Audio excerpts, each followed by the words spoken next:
रवि बचपन से ही धार्मिक प्रवृत्ति का था। वह रोज मंदिर जाता, घंटों भगवान की मूर्ति के सामने बैठकर प्रार्थना करता।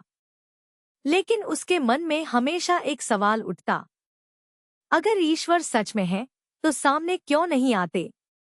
कई बार उसने यह सवाल अपने माता पिता से पूछा, लेकिन उसे संतोषजनक जवाब नहीं मिला। पंडित जी ने भी समझाने की कोशिश की कि ईश्वर हर जगह है, हमें बस उन्हें महसूस करना है। लेकिन रवि को यह उत्तर अधूरा लगता था। वह सोचता, अगर भगवान सच में है तो वो हमारी आंखों के सामने क्यों नहीं आते, हमें क्यों नहीं बताते कि वे हमारी सुन रहे हैं। ईश्वर से सीधा सवाल।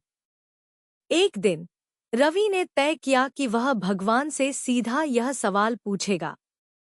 वह मंदिर गया, मूर्ति के सामने बैठकर हाथ जोड़कर बोला, भगवान, मैं आपको हर दिन याद करता हूँ, आपकी पूजा करता हूँ, लेकिन मैंने आपको कभी देखा नहीं। अगर आप सच में हैं तो मेरे सामने आइए, मुझे आपके होने का प्रमाण चाहिए। रवि ने आंखें बंद की और पूरी श्रद्धा से इंतजार करने लगा। कुछ देर बीत गई, फिर 1 घंटा, लेकिन कुछ नहीं हुआ। ईश्वर ने कोई जवाब नहीं दिया, न कोई आवाज आई, न कोई चमत्कार हुआ। रवि निराश हो गया। उसे लगा कि उसकी भक्ति बेकार जा रही है। भारी मन से वह मंदिर से बाहर निकला और घर की ओर चल पड़ा।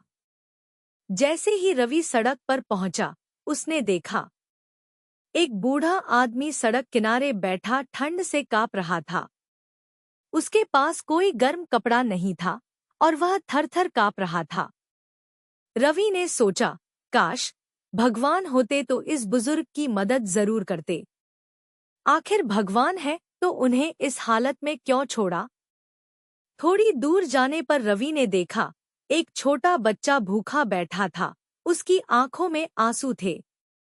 रवि के मन में फिर वही सवाल उठा, अगर भगवान सच में है तो इस बच्चे की भूख क्यों नहीं मिटाते। थोड़ा आगे बढ़ा तो उसने देखा, एक आदमी घायल पड़ा था। कई लोग वहां से गुजर रहे थे, लेकिन कोई उसकी मदद नहीं कर रहा था। रवि को गुस्सा आ गया, भगवान अगर सच में है तो इस आदमी की रक्षा क्यों नहीं कर रहे। रवि निराश होकर आगे बढ़ ही रहा था कि अचानक उसके भीतर एक गहरी आवाज गूंजी, रवि, तुम ही मेरा उत्तर हो। रवि चौंक गया। उसने इधर-उधर देखा, पर कोई नहीं था। फिर वही आवाज आई, मैंने ही तुम्हें बनाया है, तुम्हें हाथ दिए हैं, पैर दिए हैं, बुद्धि दी है, भावना दी है। जब कोई भूखा होता है तो उसे खाना देने के लिए तुम्हें भेजा है। जब कोई ठंड में कांपता है तो उसे सहारा देने के लिए तुम्हें खड़ा किया है। जब कोई घायल होता है तो उसकी मदद करने के लिए तुम्हें आगे बढ़ाया है। मैं हर जगह हूँ, लेकिन मैं तभी प्रकट होता हूँ जब कोई इंसान इंसानियत दिखाता है। रवि की आंखों में आंसू आ गए। उसे समझ आ गया कि ईश्वर को देखने के लिए किसी चमत्कार की जरूरत नहीं है। ईश्वर तब प्रकट होते हैं जब हम अपने कर्मों से किसी की मदद करते हैं। रवि ने अपनी जेब से कुछ पैसे निकाले और उस भूखे बच्चे के लिए खाना खरीदा। फिर उसने अपना शॉल उतारकर उस बुजुर्ग को ओढ़ा दिया और घायल आदमी को अस्पताल तक पहुंचाया। उस दिन रवि को अपने सवाल का उत्तर मिल गया था।